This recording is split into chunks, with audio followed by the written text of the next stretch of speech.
What were your thoughts when you saw this, Tom? I was disgusted. Really? Well, tell me why in particular.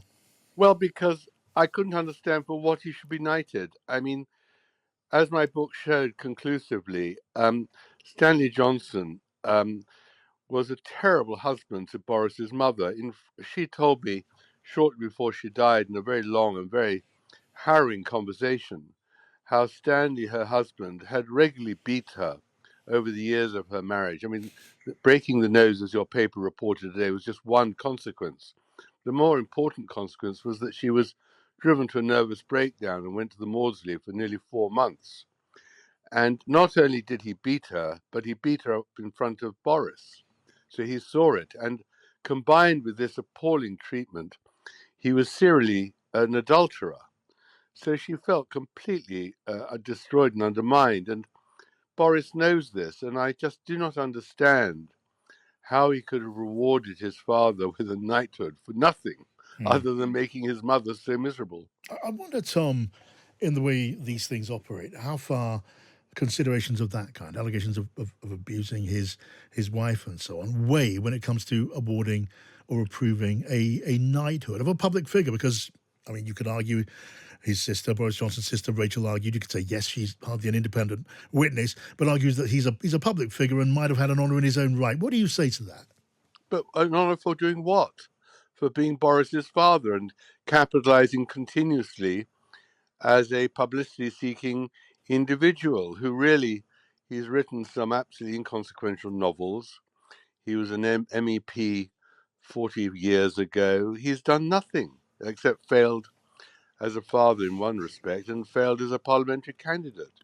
So he's just, as a self-publicist, I've never heard of making someone a knight for that reason. And it is really so grubby of Boris. I mean, it really is the most astonishing admission of strange values to reward your father at this Yeah, stage. yeah. I mean, even some who are close to Boris Johnson say that he treats honours and these distinctions as in some way transactional, or for people who are happen to be close to him. And well, certainly Stanley Johnson is close to him. There's no doubt about that.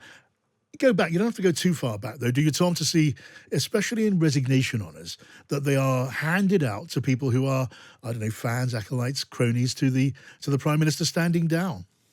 Well, that's true. And of course, the most notorious in our lifetime, especially mine, was Harold Wilson's Lavender List, where a bunch of crooks and people I knew very well at the time, because I covered Wilson's government very closely for BBC, were just absolutely dreadful people, real either crooks or sleazy beyond measure.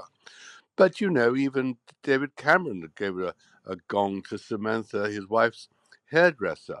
I think but the trouble is that Boris has taken it to a new level. I mean, Tony Blair, after all, was interviewed 3 times by the police for cash for loans for peerages. That wasn't a particularly nice episode either in the saga of Downing Street and its inhabitants. But I think Boris is just, I mean, if you think of his problems with Partygate and Chris Pincher, you'd really think he'd be more careful now. But it seems to learn, Boris's misfortune is he never learns lessons. He really doesn't. He seems to believe that everyone else is wrong and he has an inalienable right to cock a snoot at every convention and every act of morality. And it's quite extraordinary. Yeah, I mean, there is a system in place to review suggested honours of this kind, isn't there? Would you imagine that might kick in at all on this? One would hope so, but the evidence of the Hancock WhatsApps is that the civil service seems to be as inept as our politicians.